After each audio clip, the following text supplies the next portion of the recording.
House of prayer ministry Kaimore के द्वारा संचालित इस ऑनलाइन मिनिस्ट्री में आप सबों का हार्दिक स्वागत करता हूं। हमारा विश्वास है कि आप इन सेवाओं के द्वारा आशीषित हो रहे हैं।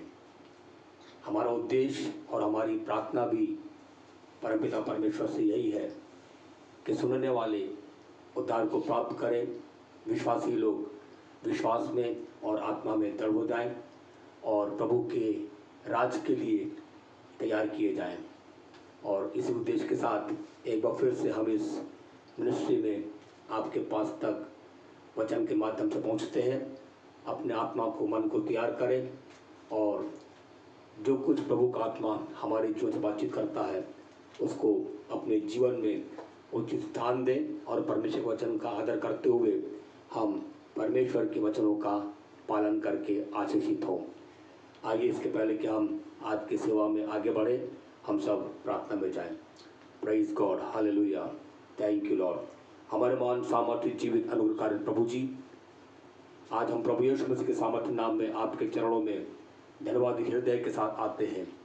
आपको धन्यवाद देते, आपने हमारे जीवन में एक और ये अनुग्रह के दिन को दिया है जिसमें हम आपके चरणों में बैठ करके आपके दास के द्वारा वचन को सुनकर अपने जीवन में आशीषों को प्राप्त कर सकते हैं। आपको धन्यवाद प्रभु जी। आज की सेवकाई को हम आपके जोर हाथों में देते हैं और प्रार्थना करते हैं पवित्र आत्मा विशेष रूप से आप अपने दास की सहायता करें।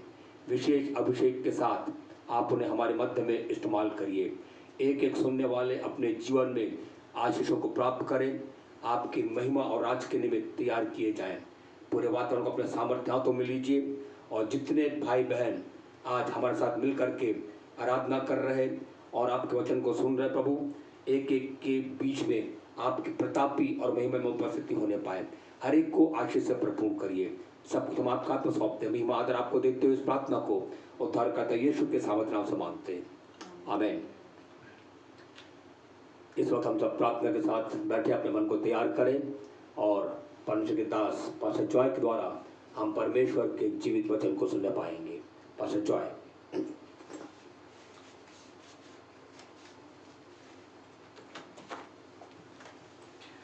हालेलुया, हालेलुया, आमीन, आमीन। तो भी बोलो। परमेश्वर का वचन इस बात को कहता है कि दाऊद ने कहा कि जब वो मुझसे कहने लगे कि आओ हम परमेश्वर के भवन को चलें, तो वो आनंदित हुआ, वो खुश हुआ। हालेलुया, आमीन। यू नो व्हाट, परमेश्वर का वचन मेरे प्रियो बहुत सामर्थ्य है। उसके आराधना करना मेरे प्रियो हमको एक नई उम्मीद में, एक नए आयाम में लेकर के जाता है। उसके साथ में समय को बिताना मेरे प्रियो वो सबसे सामर्थ्य चीज़ है जो कि संसार में किसी के जीवन में हो सकती है। Hallelujah, hallelujah. You know what, परमेश्वर वचन इस बात को बताता है, यूहन्ना उसके 16वें अध्याय के 33वें पद में, पढ़ने की आवश्यकता नहीं है, बहुत ही प्रचलित ये पद है। और वहाँ पे लिखा है कि संसार में तो तुम्हें क्लेश होता है, परंतु ढाढ़स बांधो, मैंने संसार को जीत लिया है। मेरे प्रियो, आप एक ऐसे परमेश्वर के पास में नहीं आए, आप एक ऐसे किसी व्यक्ति की वाणी को सुनने के लिए नहीं आए जो कि जो है बस कुछ दो चार अच्छी बातों को उसने कह दिया, परंतु आप जब परमेश्वर के पास में आते, जब आप प्रभु यीशु मसीह के पास में आते हैं, वो एक फर्क नजरिए को लेकर के आता है। हो सकता है कि संसार में बहुत कुछ चल रहा हो, परंतु मेरे पास आओ और मेरी बातों को सुनो कि मैं तुमसे क्या कहना चाहता हूँ। मेरे प्रियो, हम जानते हैं कि हम किस दौर से होकर के गुजर रहे हैं और मैं जबकि हम इन बातों को आज सुनेंगे इस YouTube के माध्यम से, हम किस समय में हैं मेरे प्रियो। हम इस मई के महीने में हैं, जबकि हमने पिछले साल भी इस लॉकडाउन को और बड़ी गंभीर परिस्थितियों को देखा है। एंड देन इस साल तो हमारे देश ने इस कीर्तिमान को तोड़ दिया कि एक दिन में सबसे ज़्यादा पेशेंट्स जो हैं कोरोना के वो आने पाए और बहुत सारे लोग जो हैं दिक्कत में हैं, परेशानियों में हैं। एंड देन ऐसा भी बताया जा रहा है कि अक्टूबर के आसपास, अक्टूबर दिसंबर के आसपास उस पीरियड में एक थर्ड वेव भी आने वाली है। एंड देन क्या हो रहा है कि आज ही मैं देख रहा था कि कहीं पर साइक्लोन वगैरह अरेबियन सी में निकल रहा है। एंड देन वो कासरगोड करके कोई डिस्ट्रिक्ट है, वहाँ दिखाते वो काफ़ी डिस्ट्रक्शन हुआ। देन उत्तरांचल में बादल फट गए हैं और बहुत सारी चीज़ें हो रही हैं। हम देख रहे हैं कि इजराइल में क्या हो रहा है और न्यूज़ किस प्रकार की बातों को कह रही है। सारी बातों को मेरे प्रियो हम होते हुए देखते हैं, परंतु मेरे प्रियो मैं आपसे कहना मांगता हूं कि यदि कहीं पर आशा है, कहीं पर हमारे लिए गुड न्यूज़ है, सो वो परमेश्वर के वचन में। आमीन। यू नो व्हाट, कई लोगों के मुंह से मैंने सुना रहे बड़ा कठिन समय आ गया है। डेफिनेटली है, और इसमें कोई दो राय नहीं है, पर ढेर सारे लोग इस प्रकार की बातों को करने लगे कि हमसे नहीं हो पा रहा है, हम इसको फेस नहीं कर पा रहे हैं। यस, अगर हम अपनी शक्ति में इन चीज़ों को करने में जाएंगे तो डेफिनेटली हमारा भी यही अनुभव होने पाएगा। पर मैं आपसे कहना मांगता हूँ, प्रभु के वचन की रोशनी में आप चीज़ों को देखना शुरू करें। क्यों ऐसा कह रहा हूं? क्योंकि हाँ, एक समय ऐसा आएगा जिसके लिए परमेश्वर ने नहीं ठहराया कि कलीसिया वहां पर होने पाए, है ना। और हम जानते हैं कि परमेश्वर के वचन का वायदा क्या है कि जब उस समय आएगा तो कलीसिया यहां से उठा ली जाएगी। और प्रभु को धन्यवाद कि अभी वो समय नहीं आया। हाँ, हम वो बिल्कुल द्वार पर है। रैप्चर का होना, कलीसिया को उठा जाना बिल्कुल द्वार पे, it is knocking on the door. पर अभी प्रभु का धन्यवाद है कि अभी हम यहाँ पर पाए जाते हैं। सो यदि परमेश्वर ने हमको यहाँ पे रखा है, सो उसके पास में हमारे लिए अनुग्रह भी है। आमेन, आमेन। यू नो व्हाट, परमेश्वर के वचन में इस प्रकार से भी लिखा है, एक पद है, इसको मैं यूं भी कह सकता हूं कि जो है एक जगह पे लिखा हुआ है कि वो प्रार्थना कर रहे थे कि हे पहाड़ों हम पर गिर पड़ो, है ना, और हमको छुपा लो उस कहर से जो परमेश्वर का आने वाला है। एक जगह पे ऐसा लिखा हुआ है, एक जगह पे ऐसा लिखा है कि वो प्रार्थना कर रहे हैं और स्वर्गदूत इस बात को कह रहा है कि नहीं नहीं, अब ऐसा है, अब जो धर्मी है वो धर्मी बना रहे, जो टेढ़ा है वो टेढ़ा ही बना रहे, क्योंकि अब देर हो गई है, अब कुछ नहीं हो सकता है। पर मेरे प्रियो, आज के सवेरे मैं आपको बताना मांगता हूं, अभी भी मौका है। यस, आमेन, आमेन। अभी वो मौका है, अभी वो मौका है जहां पे आप जो है चीजों में अपने आप को परमेश्वर के हाथों में सौंप सकते हैं। आप अपने कल को, अपने भविष्य को उस तरीके से देखना बंद कर सकते हैं जैसे संसार देख रहा है कि हाय मेरी पत्नी, हाय मेरे पति, हाय मेरा बच्चा, ओ हाय मेरी नौकरी।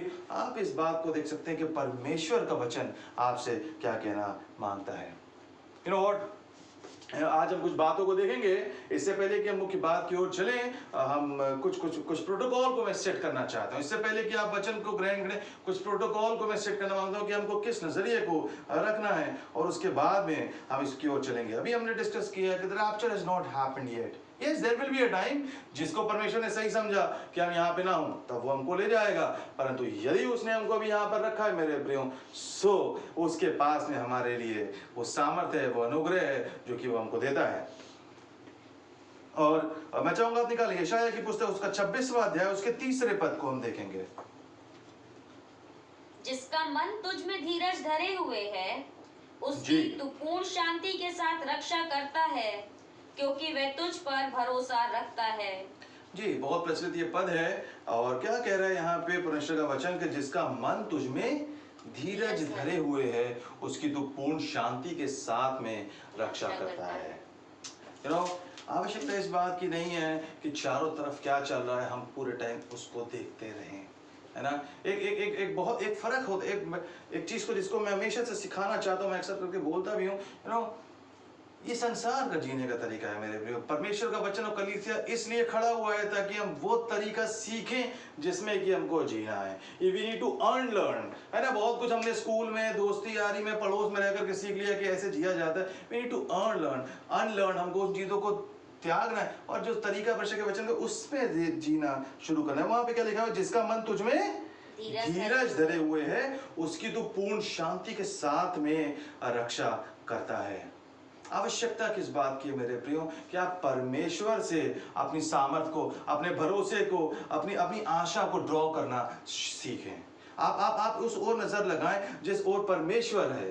अब वो, उसका वचन, उसकी बातें क्या कह रही हैं। हो सकता है कि आपके एक्सपीरियंसेस कुछ कह रहे हों, हो सकता है कि आपने कुछ चीजों को देखा है ना। एक बड़ी दिक्कत है कि हम संसार से पैरेलल को ड्रॉ करते हैं। फलाने के जीवन में ये हो गया, उसके जीवन में ये हो गया।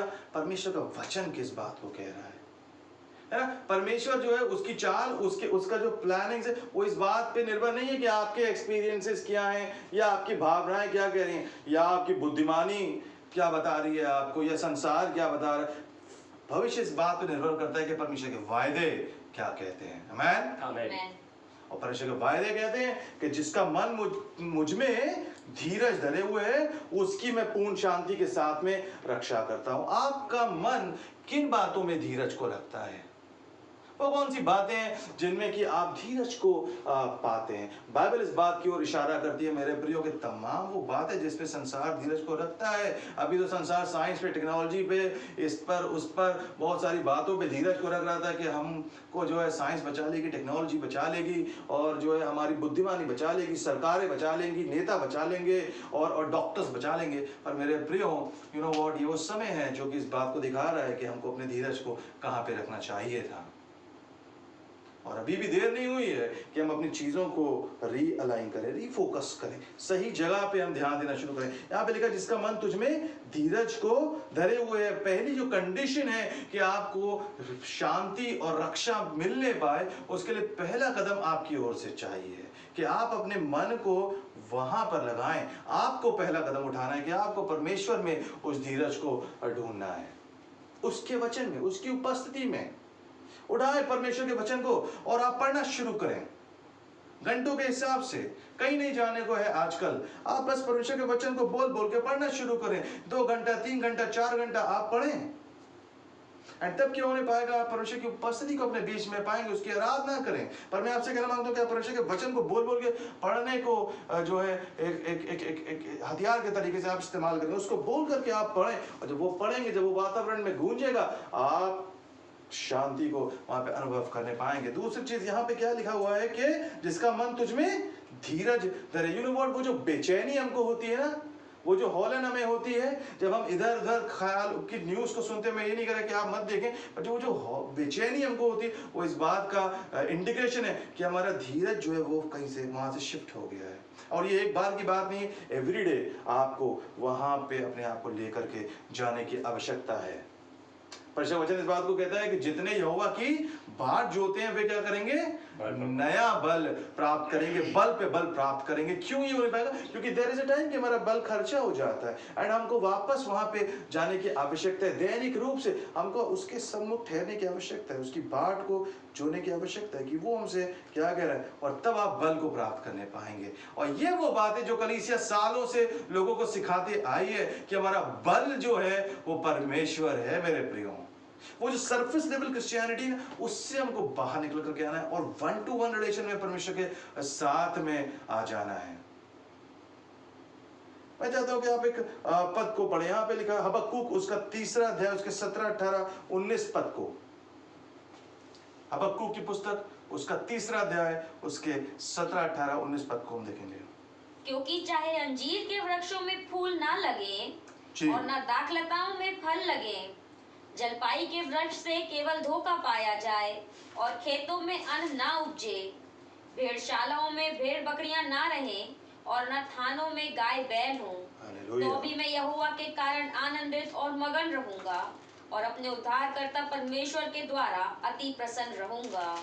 जी जी जी, यहाँ पे क्या कह रहा है परमेश्वर का वचन? आप उन सारी बातों को अपने दिमाग से अभी निकाले जो टेंशन की बात है। अभी आप यहाँ पे सुने कि परमेश्वर का वचन क्या बता रहा है। परमेश्वर का वचन हबक्कुक किस बात को कह रहा है? क्योंकि चाहे अंजीर के वृक्षों में फूल ना लगे, क्योंकि चाहे अंजीर के वृक्षों में फूल ना लगे, चाहे और ना दाखलताओं में फल लगे, जी जी, जलपाई के वृक्ष से केवल धोखा पाया जाए। मायने नहीं रखता कि कैसी परिस्थितियां हैं, कितनी नेगेटिव हैं, कितनी डिस्करेजिंग हैं, पर 18वें पद में वो क्या बोल रहा है? तो भी मैं यहोवा के कारण आनंदित और मगन तो भी रहूंगा। मैं, यहाँ पे मैं बहुत इंपॉर्टेंट है, मैं यहोवा के कारण आनंदित और मगन रहूंगा। मायने नहीं रखता कि बाकी लोग क्या कर रहे हैं। यू नो व्हाट, हमने क्या करा है ना कि हम सबके जैसे हो जाना मांगते हैं। हम नहीं चाहते कोई हमको कि अच्छा तुम, अरे तुम बड़े धर्मी हो, तुम बड़े ऐसे, नहीं। हम चाहते हैं हम सब में घुले मिले रहें। ये बड़ी प्रॉब्लम की बात है। परमेश्वर का वचन चाहता है कि हम एक यूनिक व्यक्ति बने, हम फर्क व्यक्ति बने। उसने कहा तुम जगत की ज्योति हो। ज्योति तो अंधकार में चमकती है, इसका मतलब चारों तरफ अंधकार है। वहां पे आपको निर्णय लेना है कि मैं क्या करूंगा। आमीन आमीन। यहोशू ने और कालेब ने क्या कहा कि हमको क्या करो, वो ऊंची वाली पहाड़ी को दे दो। उसने कहा हबक्कुक यहाँ पे कह रहे हैं, मैं क्या करूंगा कि मैं जो हूं वो अपने उद्धारकर्ता के कारण अति प्रसन्न रहूंगा। यू नो व्हाट, मैं बहुत इंपॉर्टेंट है। यहाँ पे इंपॉर्टेंट ये कि आप क्या फैसला करते हैं। और जब आप ऐसे देखेंगे, जब आप परमेश्वर की उपस्थिति आपको अति प्रसन्न करने पाएगी, जब आप उसके वायदों पे, उसके वचन पे मनन करना आपको अति प्रसन्न करने पाएगा, तब आपकी आंखों से वो धूल हटने पाएगी जो कि हम इस संसार में रहने के कारण जो है हमारे आंखों पे वो चढ़ जाती है, वो चश्मा जो चढ़ जाता है। और तब आप 19वें पद में पहुंचने पाएंगे। 19वां पद क्या कह रहा है मेरे प्रियो? यहोवा परमेश्वर मेरा बलमूल है। You know what? जब वो परमेश्वर में प्रसन्न रहने को उसने सीख लिया है, इसका मतलब ये नहीं कहा जा रहा है कि आप वो बिल्कुल आप हिमालय पे चले जाएं, सब कुछ को छोड़ दें और बस खुदा है और वो चटनी और रोटी है। नहीं नहीं नहीं नहीं, जब आप सब कुछ के बीच में उन प्रेशर्स में जो कि आपको महसूस हो रहे हैं, उसमें यदि आप परमेश्वर के कारण प्रसन्न रहना जानते हैं, आप वो व्यक्ति हैं, आपको पता है कि कौन सी चीजें मोमेंटरी हैं और कौन सी चीजें परमानेंट हैं, तब आप 19वें पद के अंडरस्टैंडिंग में आते हैं। और वहां पे क्या कह रहा है परमेश्वर का वचन? यहोवा परमेश्वर मेरा बलमूल है। यू नो, सर्कमस्टांसेस हमारा बलमूल नहीं है, लोग हमारा बलमूल नहीं है, हमारा बैंक बैलेंस हमारा बलमूल नहीं है। हमको आवश्यकता इस बात की है मेरे प्रियो कि कलीसिया इस बात को समझने पाए कि उसके बल का मूल क्या है। Amen. वो कह रहा है यहोवा परमेश्वर मेरा बलमूल है। क्या आपका स्ट्रेंथ परमेश्वर है? क्या वो आपके बल का मूल है? Is he the origin of your strength? जब हम इस अंडरस्टैंडिंग में आते हैं, जब हम इस नजरिए में आते हैं मेरे प्रियो, और तब क्या होने पाता है, तब हम इस प्रकार से बोलने पाते हैं कि वो क्या करेगा, मुझको हरिणी के समान, आगे क्या लिखा है, वह मेरे पांव हिरणों के समान बना देता है जी, वह मुझको मेरे ऊंचे स्थानों पर चलाता You know है। what? We will be as swift as a gazelle. आप उसके तरीके से वो तेज भागने पाएंगे, हरिणी के समान आपके पांव हो जाएंगे, वो बल आपको मिलने पाएगा। और क्या करता है वो मुझको मेरे ऊंचे स्थानों पे चढ़ा देता है। शुरुआत कहाँ से हुई थी? चाहे अंजीर में फल लग रहे हैं, नहीं लग रहे हैं, और दाखलताओं में कुछ उग रहा है, चाहे नहीं उग रहा है, और यहाँ पे वो क्या बोल रहा है, मायने नहीं रखता कि कुछ क्या हो रहा है क्या नहीं हो रहा है। यहोवा परमेश्वर यदि मेरा बलमूल है, यदि मैं उसकी वजह से अति प्रसन्न हूँ, तो क्या होने पाएगा, मैं ऊंचे स्थानों पे जाने पाऊंगा। आमीन Amen. मैंने इस पद को से इंक्लूड भी किया क्योंकि जब प्रभु में नया नया था, मैं इस पद से काफी एक्साइटेड भी होता था। एंड देन अभी कुछ दिनों पहले मैं किसी को समझा रहा था, सो मैंने उनसे कहा कि वहां पे लिखा है कि क्या अंजीर के पेड़ से किससे धोखा पाया जाए। आप देखिए वहां पे ढेर सारी वो बातें है ना, जिसमें कि आपको लगता था कि ये चीजें ऐसी हो जाएंगी, वैसी हो जाएंगी, हो सकता है कुछ मनुष्यों पे आपने भरोसा रखा, कुछ परिस्थितियों पे आपने भरोसा रखा, पर यहाँ पे परमेश्वर का वचन क्या कह रहा है, यदि उनसे धोखा भी पाया जाए, मैं परमेश्वर के कारण अति प्रसन्न और मगन रहूंगा।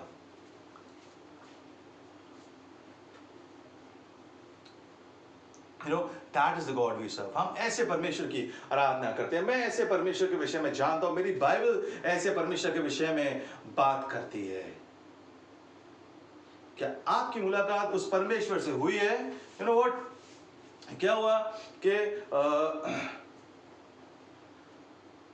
अभी इस समय एक दिक्कत को मैं बहुत देखता हूं। You know, बहुत कुछ चल रहा है और आने वाला समय भी बहुत अच्छा नहीं है मेरे प्रेम।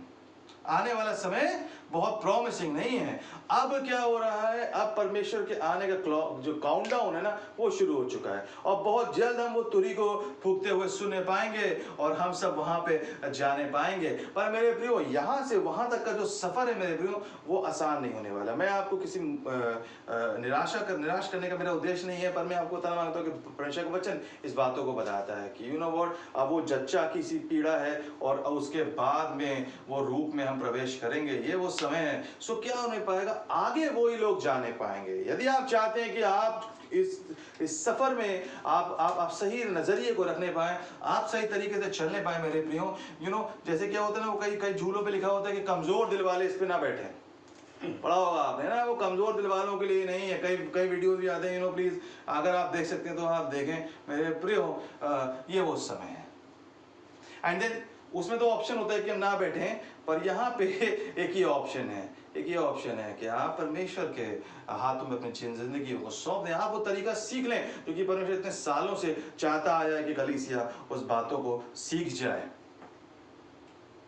एक दिक्कत को मैं देखता हूँ, एक दिक्कत को यहाँ पे देख रहा हूँ, और वो क्या है कि हम एक बीमारी में है, पैंडेमिक सिचुएशन में है, एंड देन बहुत सारा कुछ है, प्रिकॉशन है जो कि हमको लेना है। और बिल्कुल हमने पिछली बार भी आपको कहा कि सारे प्रिकॉशंस को आप ज़रूर से लें, उन सारी तमाम चीज़ों को आप करें। पर उसके बावजूद भी क्या है मेरे प्रिय, हम देख रहे हैं कि लोग वैक्सीन लगवाने के बाद में उनको बीमारी हो जा रही है, ढेर सारे प्रिकॉशन को लेने के बाद में भी उनको दिक्कत आकर के घेर ले रही है। मेरे प्रियो, मैं आपसे कहना मांगता हूँ कि हम इस अंडरस्टैंडिंग में निकल करके आए कि क्या है दिक्कत, क्या है कि मैं इस बात को पाता हूं और आपने भी इस बात को एनकाउंटर किया होगा कलीसिया में और लोगों में, वो वायरस का डर परमेश्वर के डर से ज्यादा है। मैंने ऐसे लिखा, the fear of the virus is more than the fear of God. मैं उसको कम करना मांगता हूं आपकी जिंदगी में। मैं चाहता हूं कि आप इस चीज को समझें। आवश्यकता किस बात की है, आप किसी प्रकार से किसी चीजों में ढिलाई ना करें, पर आप उन चीजों को करें, पर आप ये जाने कि ये चीजें फेल हो जाती हैं, ये चीजें फेल हो जाती हैं। और क्या हो रहा है कि परमेश्वर का डर आपकी जिंदगी में ज्यादा होने पाए, आमीन। वो बीमारी का डर आपके जीवन में ज्यादा नहीं होने पाए, वो मृत्यु का डर आपके जीवन में ज्यादा नहीं होने पाए, परमेश्वर का डर आपके जीवन में ज्यादा होने पाए। क्यों? क्योंकि वचन में लिखा हुआ है। अभी क्या हो रहा है संसार को आप देख रहे हैं, वो क्या कर, हर कोई, किसी को पता नहीं कि क्या करें, क्या करें, क्या होगा, क्या होगा। एक जन को मैंने मैसेज किया और वो कह रहे हैं हाँ अभी तक तो ठीक है पर पता नहीं क्या होगा, अभी तक तो बचे हुए हैं, हाँ ठीक है, अरे भैया पता नहीं क्या होगा। You know what? परमेश्वर का वचन ऐसे बात नहीं करता है कि पता नहीं क्या होगा। परमेश्वर वचन बताता है fear of God is the beginning of knowledge। जब आप परमेश्वर के भय को अपने जीवन में आप देखेंगे, आपकी जिंदगी में होगा, तब आपके वो बुद्धिमानी आपको प्राप्त होने पाएगी कि आपको क्या करना है। आमीन, आमीन। तब आप घबराए घबराए नहीं घूमेंगे, हाय कहीं ये ना हो जाए, वो नहीं हो जाए। जब परमेश्वर का भय आपके जीवन में रहेगा, उसकी सुरक्षा आपके जीवन में रहने पाएगी और वो बुद्धिमानी से आप चलने पाएंगे। मैं ऐसे परमेश्वर के विषय में जानता हूं जिसने क्या किया, वो यहोशापात और अहाब जो है वो लड़ाई में गए। यहोशापात एक अच्छा राजा था और अहाब जो है वो एक इविल किंग था। और क्या होने पाया कि यहोशापात ने उस जमाने में, हम डिटेल में नहीं जाएंगे, पर उस जमाने में वो मैरिज अलायंस उसने कर लिया अपने राज्य को स्ट्रॉन्ग करने के लिए। उसने, ये दोनों राजा थे तो उसने उसकी राजा आपस में समझाना कर लिया और बेटे बेटियों की शादियां आपस में करा दी। और उसी दौरान क्योंकि रिश्तेदारी हो गई तो फिर मुलाकातें बढ़ी। और अहाब जो कि गलत राजा था, परमेश्वर की निगाह में इविल था, बुरा था, उसने यहोशापात से कहा कि भाई मेरे साथ में लड़ाई में तुम चलो, फला फला लोगों ने मुझ पर आक्रमण किया तो क्या तुम चलोगे? और यहोशापात और अहाब दोनों वहां पे लड़ाई में जाते हैं। और क्या होने पाता है, यहोशापात से गलती हो गई कि उसने प्रभु से नहीं पूछा इन चीजों में, पर वो एक अच्छा जन था, वो जन था जो परमेश्वर के अनुसार ठीक था। और जब वो वहां पर लड़ाई में जाते मेरे प्रियो, तो क्या होने पाता है कि ये जो अहाब है, मैं चाहूंगा आप पढ़ें उस हिस्से को, दूसरा अध्याय, दूसरा इतिहास उसका 18वां पद और उसके 29-30 पद को आप देखें क्या लिखा है वहां पर।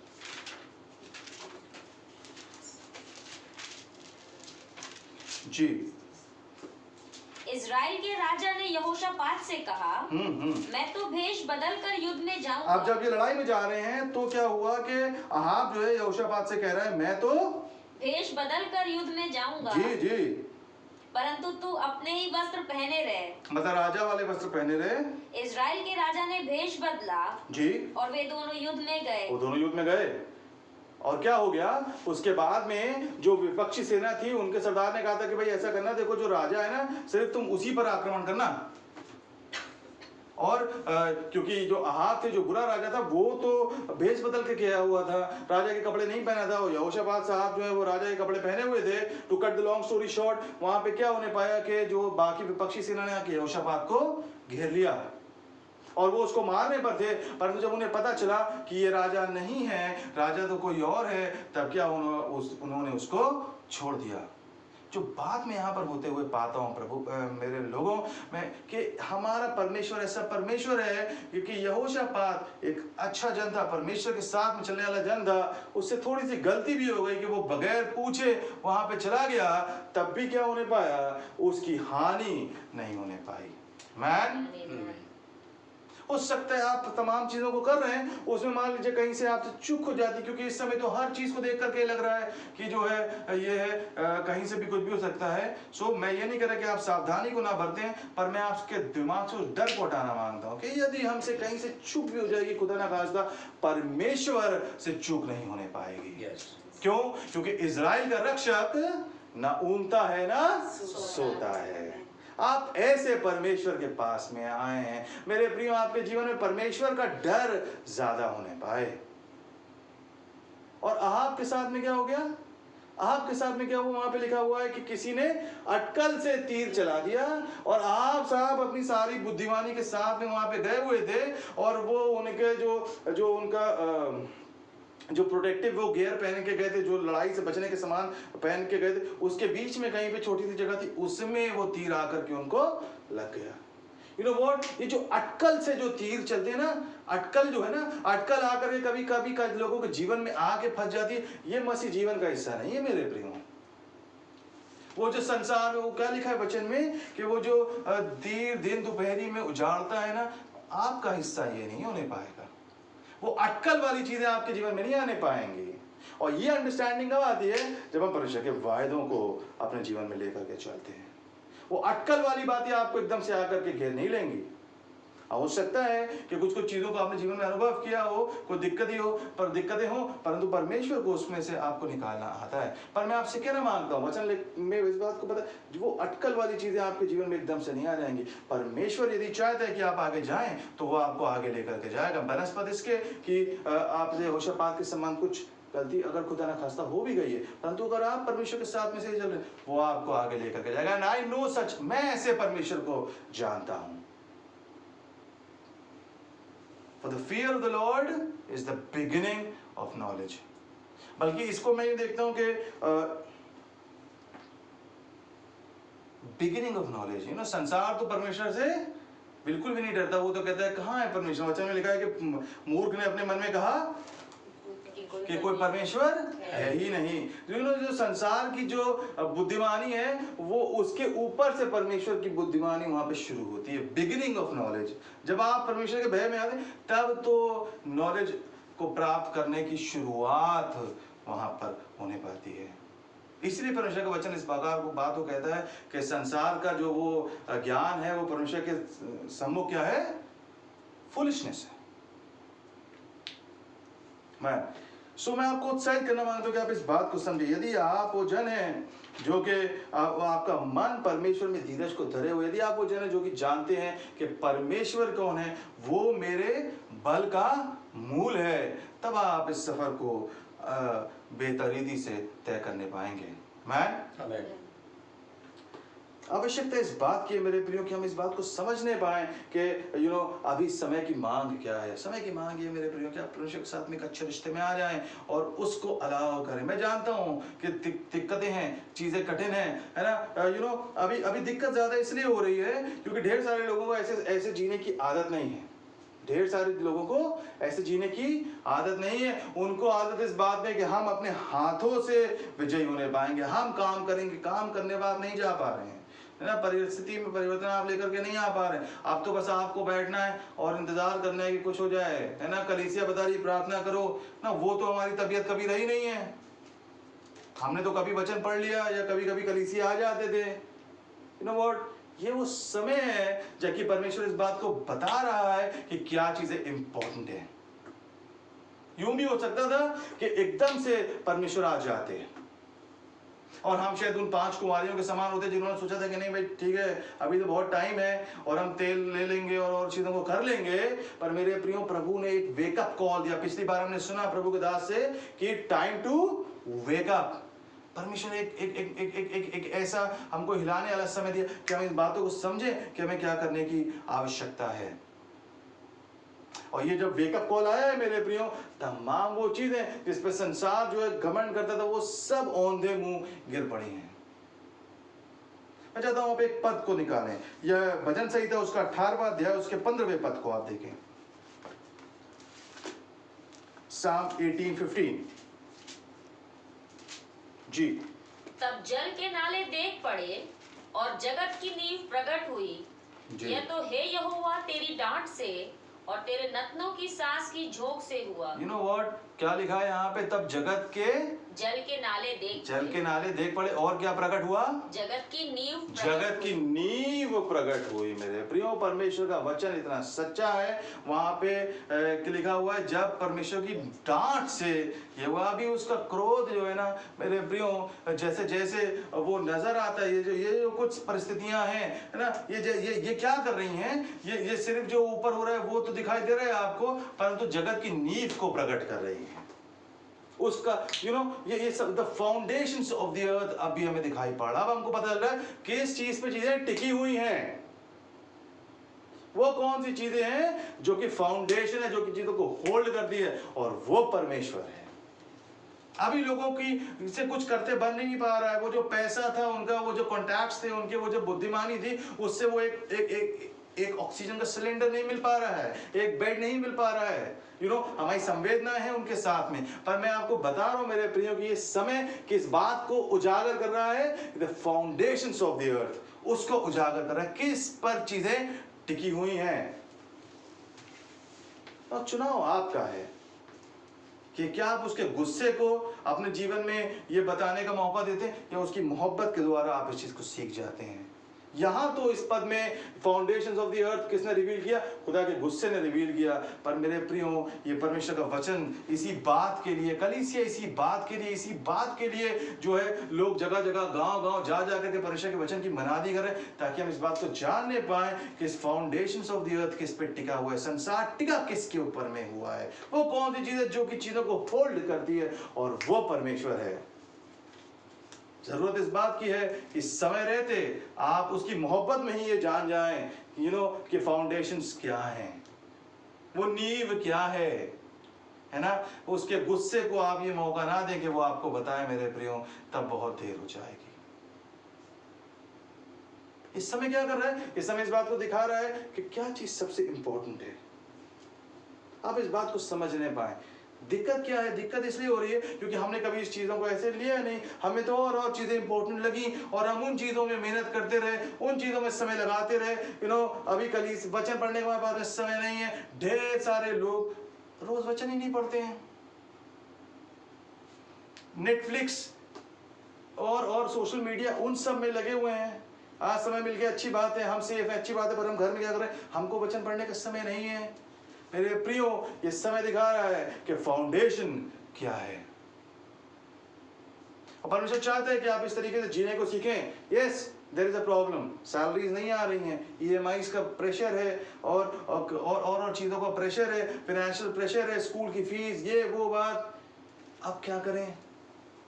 परमेश्वर से प्रार्थना करके आप चीज़ों में परिवर्तन को अनुभव करना आप सीखें। आप उस पे ट्रस्ट करना आप सीखें, because that is the foundation. वो फाउंडेशन है जिस पर चीजें टिकी हुई। जब ये हवा चली है ना, जब चीजें हिली है, तब समझ में आया कि एग्जैक्टली चीजें किस पे टिकी हुई हैं। आवश्यकता इस बात की है मेरे प्रियो कि आप उस पर रेस्ट करना सीखें। आप जानने पाए हबक्कुक की तरीके से कि वो बल का मूल है। यस, भेड़शालों में बैल नहीं है और वहां पे धोखा पाया जा रहा है, और ये बात है और वो बात है, पर आप आनंदित किसकी वजह से होने पाए? परमेश्वर आपके बल का मूल है, और वो आपको हरिणों के समान बनाएगा और वो ऊंचे पर लेकर के जाने पाएगा। आमीन। हालेलुया जी। So this is a protocol जो कि मैं चाहता हूँ कि आप समझें कि कि आपको यहाँ पर किस नज़रिए को अख्तियार करने की आवश्यकता है। परमेश्वर ने आपको छोड़ नहीं दिया है मेरे प्रियो। उसने आपको डिस्ट्रक्शन के लिए नहीं बनाया कि कुछ चीज़ें आएंगी और आपको एकदम से तबाह करके चली जाएंगी, पर उसने अपने तरीकों को बताया कि किस नज़रिए को आपको अख्तियार करना है, कैसे आपने अपने समय को व्यतीत करना है, कैसे आपको उसके नज़दीकी में रहना है, ताकि आपका सफ़र जो है खूबसूरत होने पाए। हालेलुया। एक और बात को हम देखेंगे जो कि आज के दिन में मैं आपको बताना मांगता था, जो कि आज का जिसको आप कह सकते हैं जो मुख्य बात है। वैसे तो ये सारी बातें बहुत इंपॉर्टेंट है, और उसके बाद में हम खत्म करेंगे। और एक पद है मेरे प्रियो, उस पे परमेश्वर मुझको ले गए पिछले दिनों, और वो पाया जाता है यशायाह की पुस्तक, उसके पहले अध्याय, उसके 18-19 दोनों पदों को हम पढ़ेंगे। आइज़ाया 1:18 and 19। यहोवा कहता है, आओ हम आपस में वाद विवाद करें। जी। तुम्हारे पाप चाहे लाल रंग के हों तो भी वे हिम के समान उजले हो जाएंगे, और चाहे अर्गवानी रंग के हों तो भी वे ऊन के समान श्वेत हो जाएंगे। मेरे प्रिय, हो सकता है कि आप इस बात को सोचते हो कि ये सारी बातें तो आप बता रहे हैं, पर मेरे जीवन में तो ये कमी है, मुझसे तो ये हुआ है, मैं तो खुदा से बहुत दूर हूँ, और मैंने तो मतलब not is too late for me. मेरे प्रियो, मैं आपसे कहना मांगता हूँ, परमेश्वर जो है ना, वो ऐसा परमेश्वर नहीं है जो कि क्रूर परमेश्वर है। वो तो खुद कह रहा है कि आओ हम आपस में वाद विवाद करें। He is ready, वो तैयार है कि आओ, जो भी तुम्हारा फाइन है मैं उसको माफ करने के लिए तैयार हूँ। जो तुम नहीं भर पाए, कई बार ऐसे कैंप लगते हैं, सरकार कहती है चलो ठीक है, तुम्हारा बिजली का बिल हमने माफ कर दिया, जाओ, है ना। कई बार ऐसा होता है। परमेश्वर क्या कह रहा है? Come now let us reason together. एक जन थे जो प्रभु को नहीं जानते थे, और वो उनकी गवाही को मैंने सुना था, और सिर्फ इस पद से उनका जीवन बदल गया।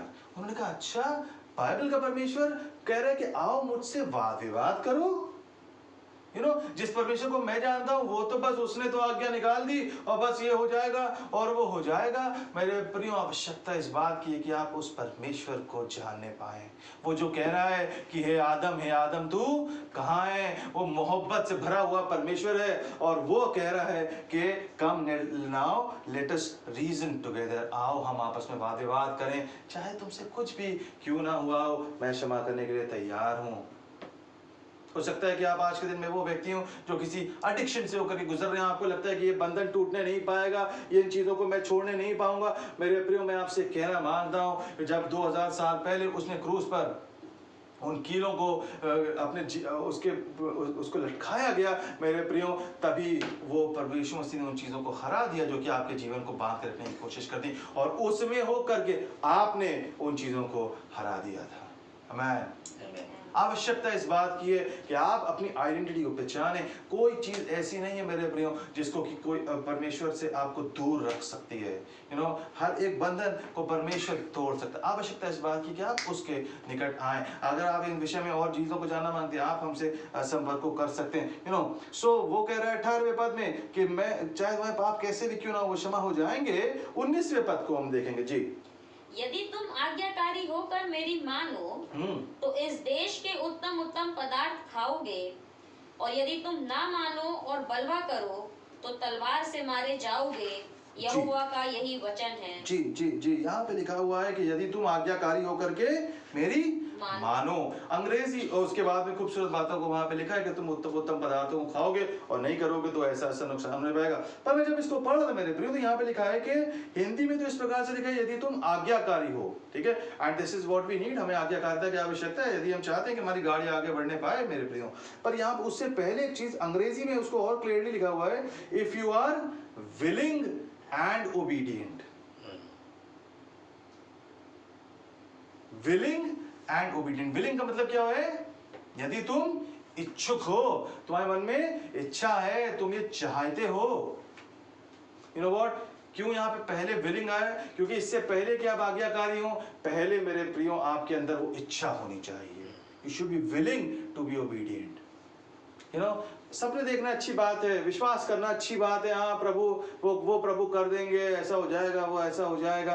पर क्या आप विलिंग हैं? क्या आप सही में उस चीज को चाहते हैं कि आप आज्ञाकारी बनने पाए? है ना? हम तो परमेश्वर बहुत सारी इच्छा को रखते हैं कि परमेश्वर आप ये कर दीजिए, आप वो कर दीजिए। पर क्या आपके अंदर विलिंगनेस पाई जाती है? क्या आपके अंदर उस बात के प्रति जो है वो आप तैयार हैं? क्या आप उसको करना मांगते हैं? क्या आपके अंदर वो इच्छा पाई जाती है? क्यों मैं ऐसा कह रहा हूं? क्योंकि इससे पहले कि आप ओबीडिएंट होने पाए, you need to be willing. वो विल आपके अंदर होने की आवश्यकता है। और ये आज का वचन है मेरे प्रियो। वरना ये समय जो प्रभु ने आपको दिया है कि आप अपने सामने सब चीजों को होते हुए देख रहे हैं और मौका आपको प्रभु ने दिया है, आपसे मिस हो जाएगा। You need to be willing and then obedience will follow. Yes, are you willing? क्या आप इस चीज के लिए इच्छुक हैं कि आप आज्ञाकारी होने पाए? यू नो व्हाट, अंग्रेजी में कहावत है, where there is a will there is a way. जहां पे चाह है वहां पे राह खुद ब खुद बन जाती है। जो व्यक्ति विलिंग होता है ना, उसको उसके पास में ये सारे बहाने नहीं होते कि नहीं हम वचन नहीं पढ़ पा रहे हैं, हमको समय नहीं मिल रहा है। यू नो व्हाट, आज भी इस समय भी ऐसे महान लोग हैं मेरे प्रियो जिनको नहीं समय मिल रहा है। यू नो, जिसको जो करना चाहेगा मेरे प्रियो उस समय को निकाल लेगा। जो चीजें हम करना मांगते हैं वो हम कर ले जाते हैं। यू नो, जो हमारा शत्रु है ना, वो क्या करता है, वो हमको एक के बाद दूसरे तीसरे काम में फंसाने की चाल को चलता है। आपने सोचा है, आप हृदय से अच्छे व्यक्ति हैं, आप चाहते हैं कि आप करने पाए, पर क्या हो रहा होता है, आपको प्रायोरिटी पे लेकर के उन चीजों को करने की आवश्यकता है। आपको अपने अंदर उस विल को जो है ना वो जगा के रखने की आवश्यकता है। जो विल है, हम 3 भागों से बने, अभी समय नहीं कि हम डिटेल में इसको बताएं, है ना। माइंड, विल, इमोशन, ये हमारा प्राण को बनाता है, हमारे सोल को बनाता है। मन, इच्छा और भावना। जो हमारी इच्छा है मेरे प्रियो, जब व्यक्ति पाप में जीवन को व्यतीत करता है, हमारी इच्छा जो है वो जो है ना वो पल्यूटेड हो जाती है। हम चाहते तो हैं परंतु हमसे होता नहीं। मेरे प्रियो, मैं चाहता हूं कि आप परमेश्वर के साथ में अकेले में समय को बिताएं मेरे प्रियो। आप आराधना करें उसकी, आप उसको धन्यवाद देना शुरू करें ताकि वो रिलीज आपके जीवन में आने पाए, वो छुटकारा आपके जीवन में आने पाए। You need to be willing, है ना। जब आप विलिंग होंगे ना तब चीजें आपसे हो जाएंगी। जब आपकी इच्छा आपके अंदर वो पाई जाएगी तब वो चीजें आपसे हो जाएंगी। तब आपको दिक्कत नहीं लगेगी उन चीजों को करने के लिए।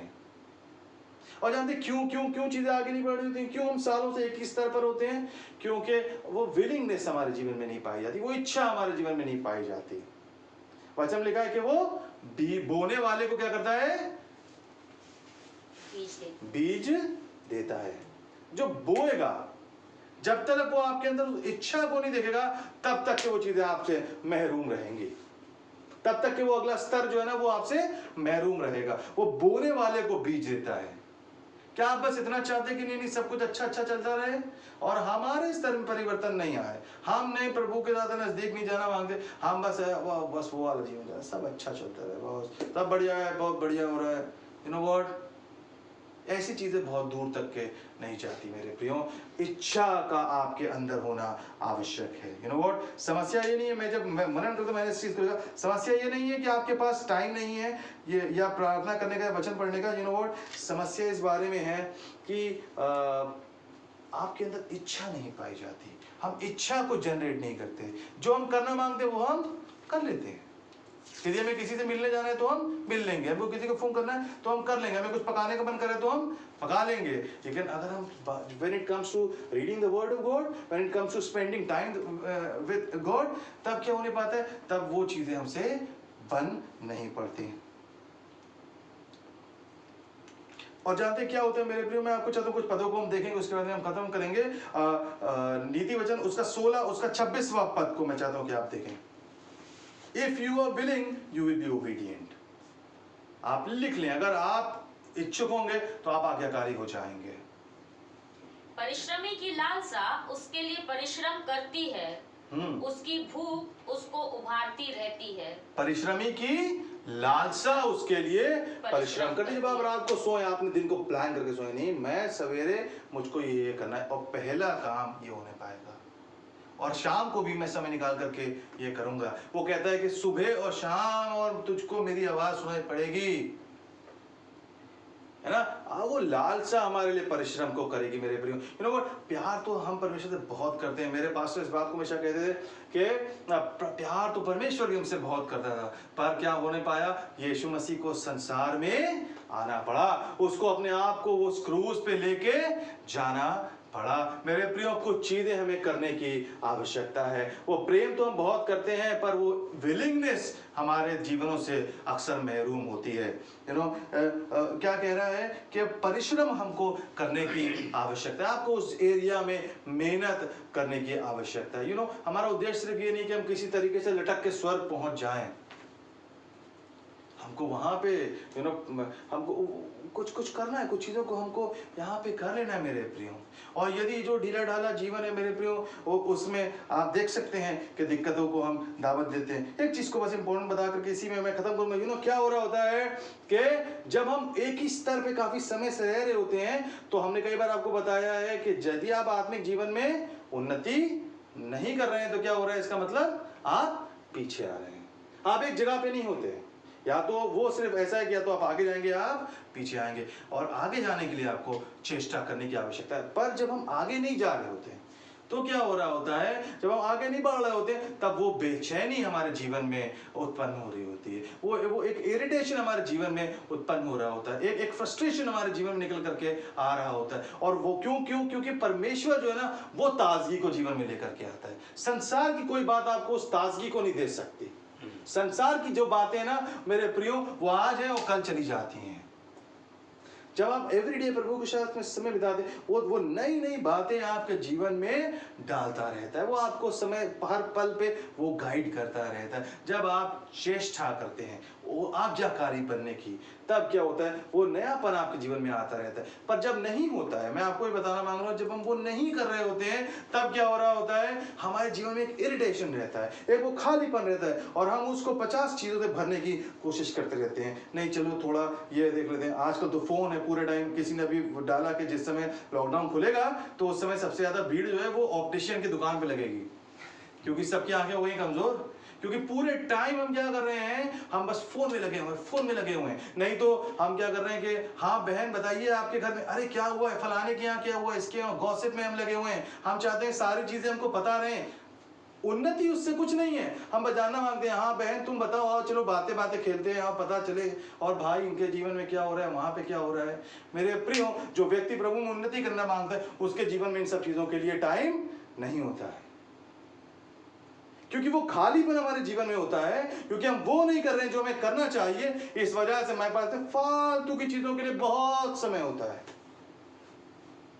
मैं अक्सर लोगों से मिलता हूं, उनके पास से कोई बात प्रभु के वचन के लिए निकल करके नहीं आएगी। पूरे टाइम वही संसारिक बातें, यहां ये हो गया, वहां वो हो गया। कम ऑन मेरे प्रियो, पता है स्वर्ग में हम कैसे जाने पाएंगे, तब हम उन बातों से जाने पाएंगे परमेश्वर के वचन की है। एग्जाम में आप एक्स्ट्रा करिकुलर एक्टिविटी से नहीं पास हो जाते, आपको कोर्स की बातों को लिखना पड़ता है। वो बातें कहां पाई जाती हैं। क्वेश्चन पेपर तो एनसीईआरटी के सिलेबस से ना वो डिजाइन किया गया है। स्वर्ग में हम कब जाने पाएंगे, प्रभु के पास में हम कब जाने पाएंगे, जब हम वो करेंगे जो प्रिस्क्राइब किया गया है, ना कि वो जो हमारा मन कर रहा है। आवश्यकता इस बात की है मेरे प्रियो कि हम जो है ना वो विलिंगनेस हमारे जीवन में पाई जाए। अगर विलिंगनेस होगी तो हम उन चीज़ों में हम पहुंच जाएंगे। ये समय मेरे प्रियो, इस समय अब बहुत हुआ कि हमने फालतू की चीज़ों में समय को लगाया है मेरे प्रियो। आवश्यकता इस बात की है कि आप गंभीर होएं और आप सुबह शाम ढेर सारा समय प्रभु के साथ में बिताना शुरू करें। उससे कहें कि प्रभु मैं आप में आगे बढ़ना मांगता हूँ, बढ़ना मांगती हूँ। आप मेरे हृदय से बोलें, बातचीत करें। आप किसी भी स्तर पे क्यों नहीं हो मेरे प्रियो, उसके ऊपर में एक स्तर है, उसके ऊपर में एक और स्तर है, और उसके ऊपर में एक और स्तर है। आपकी कोशिश ये रहे कि हम बस जितना भी समय बताए हम आगे आगे आगे बढ़ते चले जाएं। प्रभु आप सबको आशीष दे मेरे प्रियो। ये समय यदि प्रभु ने हमको दिया है, अभी रैप्चर नहीं हुआ है, प्रभु हमको चाहता है कि हम उससे उस अनुग्रह को प्राप्त करें जो इस समय के लिए आवश्यक है। यदि आप उसको देखेंगे, आप इस बात को जानेंगे कि वो सुरक्षित देता है, आप आनंदित होने पाएंगे। यदि वो आपके बल का मूल होगा मेरे प्रियो, आप आगे को बढ़ते चले जाएंगे। पर आवश्यकता किस बात की है, विलिंगनेस आपके जीवन में पाई जाए। हालेलुया, आमीन। प्रभु आप सबको आशीष दे। प्रभु में उन्नति करें और आनंदित रहें। अपने दिमाग को तमाम फालतू बातों से, अनप्रोडक्टिव बातों से हटाएं और प्रभु की ओर आप लगाना शुरू करें। हालेलुया। हम प्रार्थना में चलेंगे। आमीन। हालेलुया। प्रभु यीशु मसीह हम आपके सम्मुख आते हैं, समय को आपके हाथों में सौंप देते हैं प्रभु, और हम कहना मांगते हैं प्रभु कि आपका वचन जो है ना वो बुद्धि को हमारे जीवन में खोल देता है प्रभु। जबकि ये पूरा संसार इस समय प्रभु अपने तमाम अकम्पलिशमेंट्स के बावजूद उसको नहीं पता कि क्या करना है, परंतु आपका वचन प्रभु जी हमको तमाम रोशनी में लेकर के जाता है प्रभु जी। हमारी सहायता करता है कि हम उस मोहब्बत को रेसिप्रोकेट करने पाए जो कि आपने हमसे की है, वो प्यार जो कि आपने हमसे किया उसको हम उसका प्रत्युत्तर हम देने पाए, हम भी आपसे वैसे प्रेम करने पाए प्रभु जी। और हमारे लिए जो है सुरक्षा और वायरस का डर हमको आपके पास में लेकर के ना आए, परंतु हम वो मोहब्बत हमको आप तक के लेकर के आए प्रभु जी। और हमारे जीवन में वो विलिंगनेस पाई जाए कि हम आज्ञाकारी होना मांगते हैं प्रभु। हमारी सहायता करें, मदद करें, तमाम बातों को हम आपके हाथों में सौंपते पिता। अपने हर एक व्यक्ति को प्रभु जी जो कि इस चीज़ों को सुन रहा है, हम चाहते हैं आप उसके हृदय से बोलें और बातचीत करें, और जो भी क्षेत्र में उसके जीवन में घटी पाई जाती है, चाहे वो आत्मिक है, आर्थिक है, सांसारिक है, शारीरिक है, और प्रभु इमोशनल है, भावनात्मक है, उन सब में प्रभु जी आपके छुटकारे को हम बलवंत रूप से होने के लिए मांग लेते हैं प्रभु। अपने काम को आप कसरत से करें, आपका आत्मा के हम आजादी देते हैं, ताकि प्रभु जी वो कसरत से इन आखिरी के दिनों में प्रभु जी हर किसी के जीवन से बोले और बातचीत करे, और तमाम बंधन तोड़े जाएं, और हर एक व्यक्ति प्रभु जी अपने जीवनों को आपके हाथों में सौंपने पाए। यीशु के नाम से मांगते हैं, आमीन। हाँ, एक फाइनल प्रार्थना को जो कि बहुत ज़रूरी है मेरे प्रियो, उसको हम करेंगे, और हम इस समय याद करेंगे उन लोगों को जो कि बीमार हैं, चाहे वो घर में हैं, चाहे अस्पताल में हैं। और मैं आप सबसे कहना मांगता हूँ कि परमेश्वर का आत्मा, उसकी सुरक्षा, उसके स्वर्गदूत आपके साथ में है, और जबकि कलीसिया प्रार्थना करती है और प्रभु का आत्मा आपको छूता है। हम प्रार्थना करना मांगते हैं प्रभु यीशु मसीह, हम आपके सम्मुख आते हैं और अपने प्रियजनों को आपके सम्मुख लेकर के आते हैं, और हम प्रार्थना करना मांगते हैं प्रभु आपकी शिफा का हाथ प्रभु जी उनको छूने पाए, आपके अनुग्रह का हाथ उनको छूने पाए, जहाँ भी कहीं वो हैं प्रभु जी आपकी उपस्थिति में पाए जाए, और तमाम वो बातें जो कि आपकी ओर से नहीं आती हैं यीशु के नाम से उनके पास से जाने पाए, और आपकी चंगाई प्रभु जी बलवंत रूप से उनके शरीर में प्रवेश करने पाए, और हर एक बाधा को यीशु के नाम से हम दूर करते हैं प्रभु जी। आप अनुग्रह करें तमाम चीज़ों में प्रभु जी, आपका अनुग्रह उनके जीवन में प्राप्त होने पाए। जो लोग तीमारदारी करें, जो लोग देखभाल करें, उनको भी आप ज्ञान बुद्धि समझ दें प्रभु जी, और तमाम चीज़ों में आपकी सुरक्षा उनको मिलने पाए प्रभु जी। आप देखिए, आप संभालें, और प्रभु हम आपकी चंगाई को कसरत से, आपकी सुरक्षा को कसरत से अपने कलीसिया में अपने लोगों के लिए मांगते हैं, यीशु के नाम से मांगते हैं, आमीन। हालेलुया।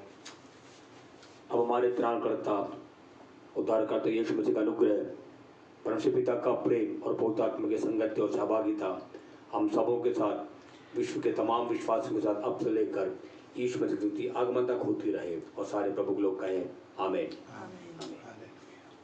प्रभु आप सबों को आशीष दे, वचन पर मनन करें, प्रभु में आगे बढ़ते जाएं, क्योंकि प्रभु का शुभागमन निकट है।